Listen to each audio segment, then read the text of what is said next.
കോട്ടയത്തെ യു.ഡി.എഫ് സ്ഥാനാർത്ഥി ഫ്രാൻസിസ് ജോർജിന് ഭീഷണിയായി അപരന്മാർ. നാമനിർദ്ദേശ പത്രികാ സമർപ്പണം പൂർത്തിയായപ്പോഴാണ് സമാന പേരുള്ള 2 പേർ കൂടി മത്സരരംഗത്തുണ്ടെന്ന് വ്യക്തമായത്. ഒന്നല്ല 2 അപരന്മാരാണ് കോട്ടയത്തെ യു.ഡി.എഫ് സ്ഥാനാർത്ഥി കെ ഫ്രാൻസിസ് ജോർജിന് വെല്ലുവിളി ഉയർത്തിയിരിക്കുന്നത്.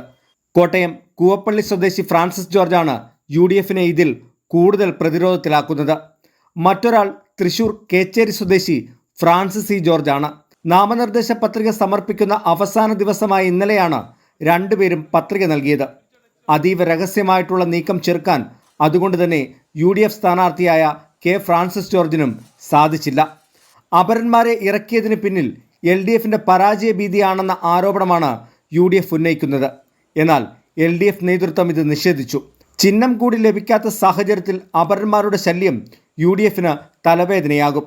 അതുകൊണ്ട് തന്നെ ഇവരെ കണ്ടെത്തി പത്രിക പിൻവലിപ്പിക്കാനുള്ള ശ്രമം യു.ഡി.എഫ് നേതാക്കൾ ആരംഭിച്ചു കഴിഞ്ഞു. Toby Johnson, 24 Kottayam.